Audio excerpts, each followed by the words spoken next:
सुदर्शन और उसके साइकिल की सवारी की कहानी। साइकिल की सवारी। सुदर्शन कहता है कि भगवान ही जानता है कि जब मैं किसी को साइकिल की सवारी करते या हारमोनियम बजाते देखता हूं तब मुझे अपने ऊपर कैसी दया आती है। सोचता हूं, भगवान ने ये दोनों विद्याएं भी खूब बनाई हैं। एक से समय बचता है, दूसरी से समय कटता है। मगर तमाशा देखिए, हमारे प्रारब्ध में कलियुग की ये दोनों विद्याएं नहीं लिखी गईं। न साइकिल चला सकते हैं, न बाजा ही बजा सकते हैं। पता नहीं कब से यह धारणा हमारे मन में बैठ गई है कि हम सब कुछ कर सकते हैं, मगर ये दोनों काम नहीं कर सकते हैं। शायद 1932 की बात है कि बैठे बैठे ख्याल आया कि चलो साइकिल चलाना सीख लें। और इसकी शुरुआत यूँ हुई कि हमारे लड़के ने चुप चुपाते में यह विद्या सीख ली और हमारे सामने से सवार होकर निकलने लगा। अब आपसे क्या कहें कि लज्जा और घृणा के कैसे कैसे ख्याल हमारे मन में उठे। सोचा कि क्या हम ही जमाने भर के फिसड्डी रह गए हैं। सारी दुनिया चलाती है, जरा जरा से लड़के चलाते हैं, मूर्ख और गंवार चलाते हैं। हम तो परमात्मा की कृपा से फिर भी पढ़े लिखे हैं। क्या हम ही नहीं चला सकेंगे? आखिर इसमें मुश्किल क्या है? कूदकर चढ़ गए और ताबड़तोड़ पाँव मारने लगे। और जब देखा कि कोई राह में खड़ा है तब टन टन करके घंटी बजा दी। ना हटा तो क्रोधपूर्ण आंखों से उसकी तरफ देखते हुए निकल गए। बस यही तो सारा गुर है इस लोहे की सवारी का। कुछ ही दिनों में सीख लेंगे। बस महाराज, हमने निश्चय कर लिया कि चाहे जो हो जाए, परवाह नहीं। दूसरे दिन हमने अपने फटे पुराने कपड़े तलाश किए और उन्हें ले जाकर श्रीमती जी के सामने पटक दिया कि इनकी जरा मरम्मत तो कर दो। श्रीमती जी ने हमारी तरफ अचरज भरी दृष्टि से देखा और कहा, इन कपड़ों में अब जान ही कहा है कि मरम्मत करूं। इन्हें तो तुमने फेंक दिया था, आप कहाँ से उठा लाए? वहीं जाकर डाल आइए। हमने मुस्कुराकर श्रीमती जी की तरफ देखा और कहा, तुम हर समय बहस न किया करो। आखिर मैं इन्हें ढूंढ ढांढ कर लाया हूं तो ऐसे ही तो नहीं उठा लाया। कृपा करके इनकी मरम्मत कर डालो। मगर श्रीमती जी बोली, पहले बताओ इनका क्या बनेगा?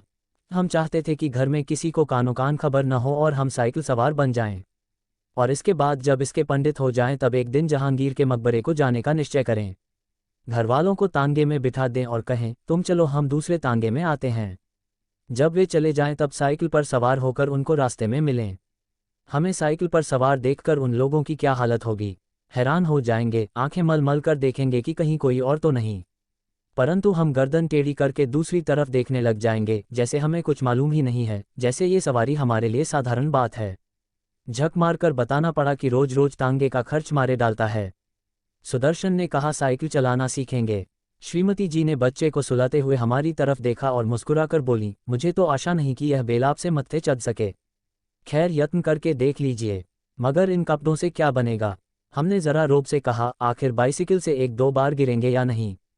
और गिरने से कपड़े फटेंगे या नहीं?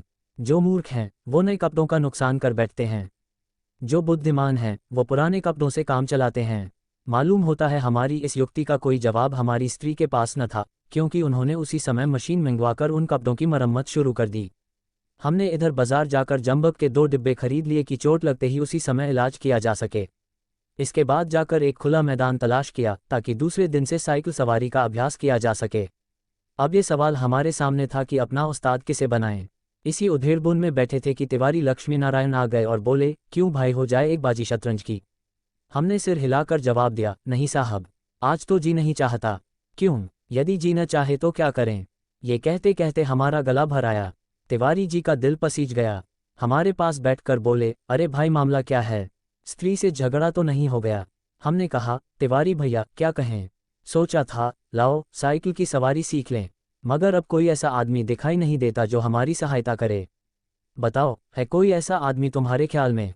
तिवारी जी ने हमारी तरफ बेबसी की आंखों से ऐसे देखा मानो हमको कोई खजाना मिल रहा है और वे खाली हाथ रह जाते हैं। बोले, मेरी मानो तो ये रोग ना पालो, इस आयु में साइकिल पर चढ़ोगे? और यह भी कोई सवारियों में कोई सवारी है कि डंडे पर उकड़ू बैठे हैं और पांव चला रहे हैं? अजी लानत भेजो इस ख्याल पर, आओ एक बाजी खेलें। मगर हमने भी कच्ची गोलियां नहीं खेली थी। साफ समझ गए कि तिवारी ईर्ष्या की आग में फूंका जाता है। मुंह फुलाकर हमने कहा, भाई तिवारी, हम तो जरूर सीखेंगे। कोई आदमी बताओ। आदमी तो है ऐसा एक, मगर वह मुफ्त में नहीं सिखाएगा। फीस लेगा? दे सकोगे? कितने दिन में सिखा देगा? यही 10-12 दिनों में। और फीस क्या लेगा हमसे? औरों से 50 लेता है, तुमसे 20 ले लेगा हमारी खातिर। हमने सोचा 10 दिन सिखाएगा और 20 रुपये लेगा। 10 दिन 20 रुपये, 20 रुपये 10 दिन, अर्थात 2 रुपये रोजाना, अर्थात 60 रुपये महीना, और वो भी केवल 1-2 घंटे के लिए। ऐसी 3-4 ट्यूशनें मिल जाएं तो 250-300 रुपये मासिक हो जाएंगे। हमने तिवारी जी से तो इतना ही कहा कि जाओ जाकर मामला तय कराओ, मगर जी में खुश हो रहे थे कि साइकिल चलाना सीख गए तो एक ट्रेनिंग स्कूल खोल दें और 300-400 रुपये मासिक कम। मासिक तिवारी जी देखेंगे और ईर्ष्या से जलेंगे। उस दिन उस्ताद जी ने हमें साइकिल पर चढ़ा दिया और सड़क पर छोड़ दिया कि ले जाओ, अब तुम सीख गए। अब हम साइकिल चलाते थे और दिल ही दिल फूले न समाते थे। मगर हाल ये था कि कोई आदमी 100 गज के फासले पर होता तो हम गला फाड़ फाड़ कर चिल्लाना शुरू कर देते, साहब बाईं तरफ हट जाए। दूर फासले पर कोई गाड़ी दिख जाती तो हमारे प्राण सूख जाते। उस समय हमारे मन की जो दशा होती वो परमेश्वर ही जानता है। जब गाड़ी निकल जाती तब कहीं जाकर हमारी जान में जान आती। सहसा सामने से तिवारी जी आते हुए दिखे। हमने उन्हें भी दूर से ही अल्टीमेटम दिया कि तिवारी जी बाईं तरफ हो जाओ, वरना साइकिल तुम्हारे ऊपर चढ़ा देंगे। तिवारी जी ने अपनी छोटी छोटी आंखों से हमारी तरफ देखा और मुस्कुराकर कहा, जरा एक बात तो सुनते जाओ। हमने एक बार हैंडल की तरफ, दूसरी बार तिवारी जी की तरफ देखकर कहा, इस समय बात सुन सकते हैं, देखते नहीं हो साइकिल पर सवार हैं। तिवारी जी बोले, तो क्या जो साइकिल चलाते हैं वो किसी की बात नहीं सुनते हैं? बड़ी जरूरी बात है, जरा उतर आओ। हमने लड़खड़ाती हुई साइकिल को संभालते हुए जवाब दिया, उतर आएंगे तो चढ़ाएगा कौन?